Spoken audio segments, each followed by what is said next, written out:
It is Tuesday, September the 9th. I'm Brian Jodice. We are live in the AFC Press Newsroom with kind of some breaking news today, something that was released overnight and started circulating around the newsroom and really across a lot of platforms this morning.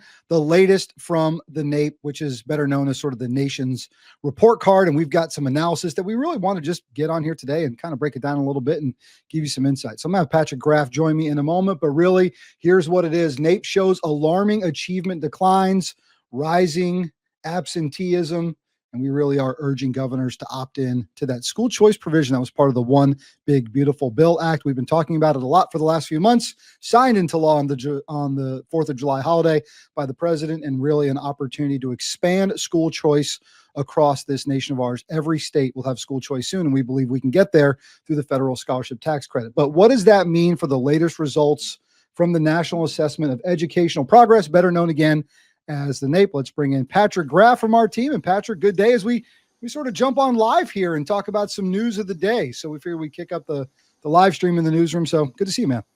Yeah, Brian, great to be with you. You know, it's not every day that we've got breaking news to discuss, but it's one of those days where, you know, we sort of keep an eye on the calendar and our ears perk up a little bit when we hear about those NAEP results. And we've talked about them a lot in the past, and not as a, you know, look at how terrible everything is, but to really see kind of where we are as a nation. And as we have advocated for increasing school choice, increasing educational freedom, increasing real education reform, but we got to know kind of where kids are at across the country. And when we're able to peek at these results, it paints a bit of a bleak picture. So let me just read a little bit of what we saw sort of released today, and then you and I'll go through it a little bit and talk about kind of what we're seeing and what it might mean. And I've just got our press release. We just released one just a couple hours ago as this was happening. So I want to just kind of grab that and read a little bit from it. And it talks about sort of another steep decline in math, reading, and science proficiency, and highlighting the urgent need, as we believe, for bold education reform. And I thought, to kick us off, Patrick, why not read just from the statement from our CEO, Tommy Schultz, today. And it says, the kids are not all right, and this year's scores prove it yet again. A looming question remains. What are we going to do about it? Every governor in America must opt into the federal school choice tax credit and inject desperately needed accountability into this system as soon as possible. These scores represent millions of students falling further behind, their promising futures derailed because they're stuck in a system with no real competition. Here's the kicker part of it. Teachers unions fought tooth and nail for $190 billion in federal funds to address post-COVID challenges, including specifically learning losses. In return, we continue to see abysmal test scores, rampant absenteeism, and a generation of citizens utterly unprepared for the future.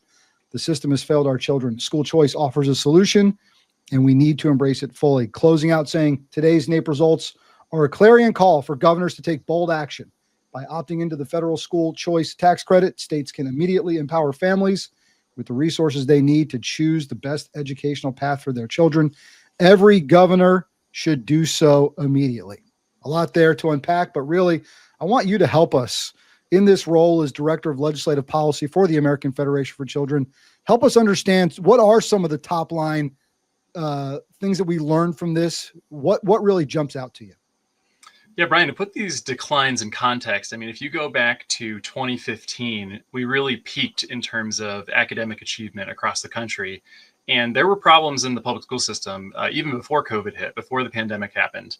We started to see some decline in test scores. And unfortunately, the pandemic just accelerated those losses. And we're just continuing to see that with this latest release of the NAEP scores. Here specifically for 12th grade students in math and reading, and also science for 8th grade students. And, you know, you got to think about these 12th grade kids. Yeah. When they took it last year, that was 2024. The pandemic hit in 2020. So these kids were in 8th grade when the pandemic hit. Think about going through all of high school throughout the pandemic. And a lot of your schools were shut down, not only for the end of that 8th grade year, but also the entirety of your freshman year of high school. So there's a lot of foundational reading and math skills that these kids missed out on, especially in that freshman year of high school. And so it really isn't surprising that we're seeing such large declines, both in proficiency rates, but also just scores overall. So if there is, and I want to go through those, but I kind of want to tackle something that really, for me, I know for our audience watching and for advocates of of education reform, whether that's through school choice or just really helping reform the traditional public school model, but something that's glaring in this statement, and it's really hard to miss, and then we will dissect the numbers a little bit, is $190 billion in federal funds to address post-COVID challenges, including learning loss. So where is that? How long does that take to kick in? Is it realistic that we would be seeing some positive returns? Because if that money was spent properly and you're addressing learning loss, you should be doing all you can to catch these kids up. Yeah, Brian, it's a great question. So, that money is now gone. That money was appropriated by Congress in the early years of the pandemic, 2020 and 2021. It was $190 billion. It was one of the largest single investments by the federal government ever in public education. And just a sliver of that was specifically targeted at learning loss. There were a lot of other costs that they were trying to mitigate as COVID was happening, but a small slice of that was dedicated to learning loss. And there's been rigorous evaluations of that money and to see, what did that do for our public school students? And, they did find that the injection of that $190 billion did lead to small positive increases in academic scores for those students who received more of that money versus less, based on how they distributed the money. It wasn't equal kid to kid. But the overall effect was about, for every $1,000 spent per pupil per year during that period, it was about an additional 5 to 6 days of learning. So it was really a large cost for a very modest effect in test scores. And the challenge here is that we continue kind of pouring money into a system that has a lot of holes in it. So, some of it will hit the kids, some of it will hit families. But, one of the uses of the ESSER funds that I found really encouraging, that I'm actually hopeful that the federal tax credit scholarship will enable, was some states experimented what we kind of call these ESA microgrants. Okay. So there are a number of states that took a small portion of this ESSER money. It didn't take a lot of money. My home state of Indiana started a tutoring program, so low-income families could opt in to money in an account that they could spend on tutoring. Idaho created the Empowering Parents program that allowed low-income families access to ESA-like funds. And basically, this was additional academic supports for kids that families had direct access to, right? It was just a tiny little piece of that. But if you look at the 4th and 8th grade reading scores in Indiana, where we had a tutoring program enabled by this money, a very small amount of money, had a huge impact. Our reading scores are up in Indiana. We're doing really well for our 4th and 8th grade students in reading. And so there are a lot of other states that are doing the right things, especially around reading right now. And I think that the federal tax credit scholarship actually has the ability to enable those ESA-like microgrants. A lot of scholarship organizations will be able to fund things like that beyond private school tuition, like tutoring for kids in schools. And for a lot less than $190 billion. Yeah, you're explaining something that we've talked about for years, which it sounds to me, let me see if I'm hearing you right, is, when you take those funds, as critically important as they are, but, sort of as valuable as they are, maybe sometimes as limited, but when you can get them as close to that student as possible, and you can start impacting change directly at that student level, I think you see some success. I think the challenge is it's a big chunk of money that went in a lot of different directions. And it seems to me, and let me see if you agree, that it didn't end up at the student level where it ultimately needs to be. Right. And I think the big benefit here is that you kind of skip all of those layers of regulation and challenges that come with, in the past, spending federal money. So in the past, when the federal government has given money to states, I've heard some state chiefs say that they spend almost 50 cents on the dollar of money from the feds just on compliance. So, you have states kind of turn into these compliance machines instead of generating educational gains for their kids as the primary purpose of their existence. So I think, the mission of AFC is to return that power to parents, return it to families, be able to offer resources directly to them. And I think the federal tax credit scholarship is a great way to do that. He's Patrick Graff. I'm Brian Jodice. We're live at lunch here on the AFC Press Newsroom feed and talking about the latest NAEP scores, really just showing alarming achievement declines, rising absenteeism. We're going to talk about that before we go. I do want to just take a look at some of the top line bullets, Patrick, if that's all right. Yeah, this great. is in our release. In fact, if you're watching us on X, I just posted that release right there in the thread as well. But let's take a look at these. Grade 8 science average scores fell for the first time since 2009. 38% of students performing below the basic level. Grade 12 math reached their lowest since 2005. 45% of seniors scoring below. Grade 12 reading. Average reading scores dropped to the lowest levels ever recorded. I think your point about this 8th grade class being this 12th grade class, being those 8th graders and being removed from the classroom for so long where you can ensure real reading is happening. That to me seems like a real challenge. Score declines. We're also seeing nearly all region demographics. And here's the toughest part, especially among lower performing students. And then the absenteeism crisis is worsening. Nearly 1/3, 31% of 12th graders reporting missing 3 or more days of school in a single month, up significantly since 2019. Hey, why don't we tackle that last one first? This is a bit of an opinion question. Why do you believe this chronic absenteeism has become such a problem since 2019? Look, I understand in the early days of the pandemic, and yes, you've heard us say the teachers union specifically stood in the schoolhouse doors much longer than they ever should have, kept kids out of classrooms much longer. But what is going on with this chronic absenteeism? Yeah, it's a great question. There's been a lot of speculation and also some initial research kind of looking at this rise in chronic absenteeism. I mean, it has become, unfortunately, fairly rampant. I mean, especially if you look among high poverty districts, some of the research that's looked at this has found that it more than doubled for high poverty schools pre-pandemic to post-pandemic. So it's almost 20% of kids would be considered chronically absent, which means that you're missing more than 10 days of school in the year. And so it's quite a few days of absence, and basically every day of absence that you have, that's less time you have in the classroom. And, research has basically found the more you're out of class, the less you're going to learn. And that's Right. very simple, right? Right. I think a big cause here is a lot of families have disengaged from education in different ways, right? In some ways, it's been made easier for kids to miss school than before. They might be able to make some things up electronically.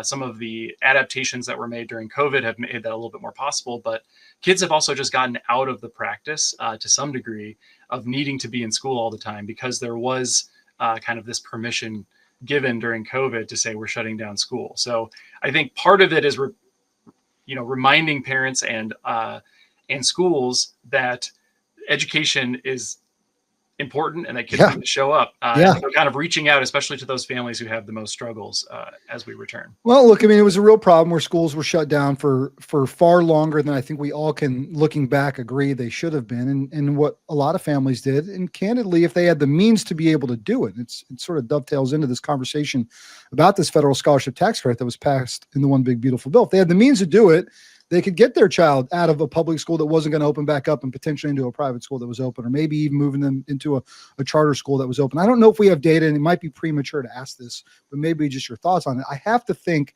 that results, whether they're NAEP score results or just locally collected at the school level, I have to think the sooner the kids got back into in-person learning, the better they must be doing. I have to think that kids that got back into in-person charters, or kids that were able to get, make that move into in-person private schools, I have to think they're doing better. Yeah, actually, there's a great paper on this by Dan Goldhaber and Thomas Kane, who's a Harvard economist. And basically, they looked at the longer you stayed in remote instruction, the more academic ground you lost. And those effects were even larger. So this is true across the income distribution for all families, but the effects were even bigger for kids in high poverty schools. One question you might have, this is another tidbit from Thomas Kane, the Harvard economist, why do we care about test scores, right? So we talk about test scores falling, but why do we care about this? And, he estimated, the amount of learning that kids lost due to over the course of the pandemic was associated with about $120,000 in the present value of lifetime earnings. So we know that test scores have a long run impact. It's not just the short run, but the long-term impact on things like lifetime earnings, college enrollment, even things like teenage pregnancy and violent crime rates. All of these are connected back to academic achievement growth. And, a lot of people will say, well, $120,000 over the course of your life maybe doesn't seem like a ton of money to some folks, but maybe you could reframe it this way. Let's say that I'm going to tax 2% of your income for the rest of your life, and then multiply that by 50 million kids in the country. Yeah. At that point, you're having massive economic impacts, right? All of that is lost productivity that our country otherwise would have had. And I think it really just drives home the point that this is really a national emergency that deserves more attention.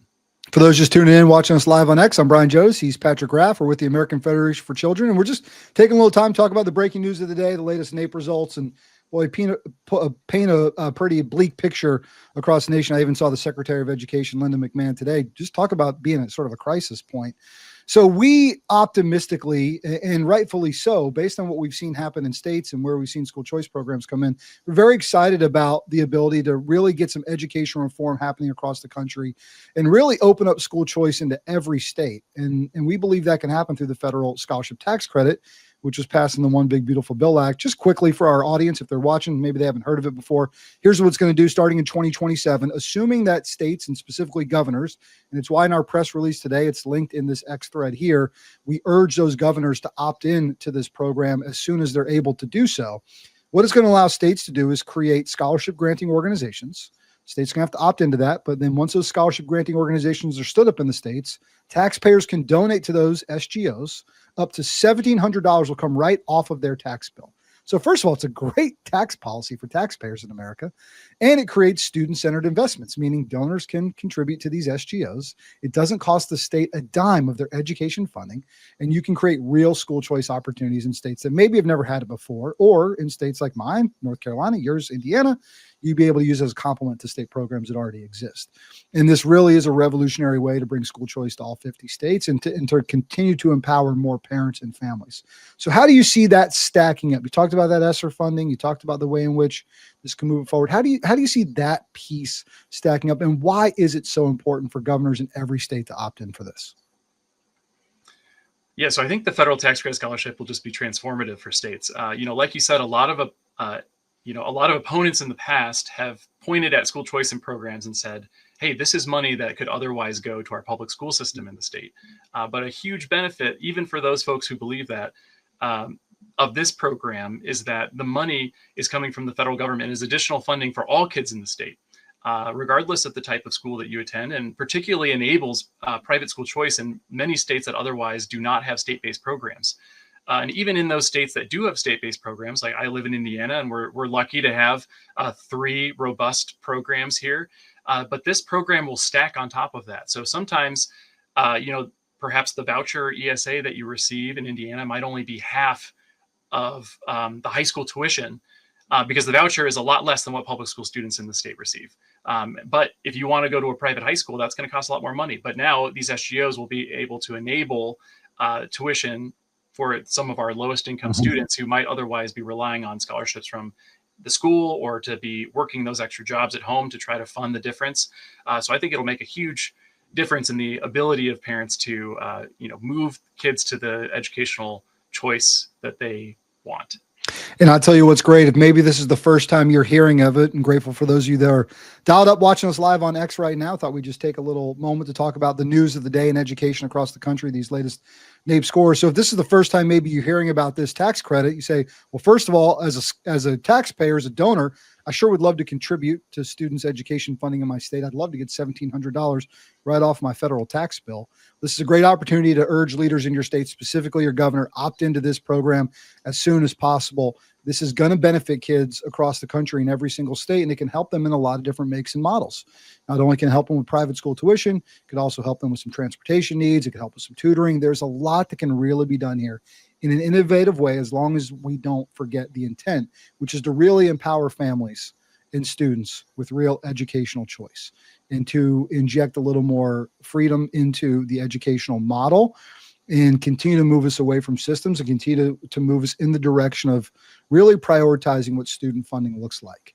And, maybe this is yet another wake-up call in the long line of wake-up calls that we've had in traditional education across America for a long time, but we've got to do something different. Clearly, the status quo isn't working. Clearly, throwing $190 billion at a problem, allowing those funds to go towards learning loss, clearly something's not working here. So, Patrick, we got to think big. We got to go big on school choice across the country, right? Absolutely. Great. All right, man, I'll let you go. Really good to get on here and discuss this. Hopefully it's been educational for the audience, and as more items come across our radar that are worthy of us jumping on and talking about in real time as it's happening, we'll be here to do it. As always, you can check us out at schoolchoicenow.org, or you can like this page if you're watching this live stream, or share it with your friends. We're at AFC Press. Patrick, thanks. Awesome. Thanks, Brian. I'm Brian Jodice. That's been this live stream from the AFC Newsroom, and we will see you later.